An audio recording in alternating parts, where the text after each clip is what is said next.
বিএনপির নাম ভাঙিয়ে কেউ চাঁদাবাজি করলে তাকে পুলিশের হাতে তুলে দিতে জনতার প্রতি আহ্বান জানিয়েছেন বিএনপি মহাসচিব মির্জা ফখরুল ইসলাম আলমগীর। দুপুরে কুমিল্লার লালমাইয়ের ছোট শরীফপুর এলাকায় বন্যার্তদের মাঝে ত্রাণ বিতরণ করে একথা বলেন তিনি। ছাত্র জনতার গণ অভ্যুত্থানের মধ্য দিয়ে যে বিজয় অর্জিত হয়েছে তা নস্যাৎ করার চেষ্টা চলছে। জনতার মাঝে বিভেদ সৃষ্টি করে দেশবিরোধী চক্রান্ত চলছে। এ ব্যাপারে সবাইকে সজাগ থাকার আহ্বান জানান বিএনপি মহাসচিব। এর আগে তিনি বানভাসীদের খোঁজ খবর নেন।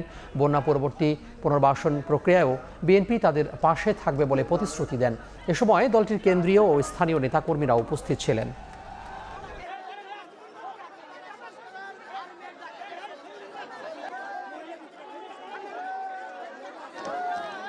ছাত্র জনতার যে বিজয়, সেই বিজয়কে নস্যাৎ করার জন্য একটা মহল কাজ করতে অত্যন্ত সচেতন ভাবে আমাদের মধ্যে আবার বিভেদ সৃষ্টি করার চেষ্টা করছে। আমাদের কিছু কিছু লোকের নামে বিভিন্ন রকম কথা বলে পত্র পত্রিকায় বিএনপির ভাবমূর্তি নষ্ট করার চেষ্টা করছে। এইখান থেকে সবাই বিরত থাকবেন। যদি কাউকে দেখেন যে চাঁদাবাজি করছে বা দখলদারি করছে, তাকে ধরে সাথে সাথে পুলিশে দেবেন।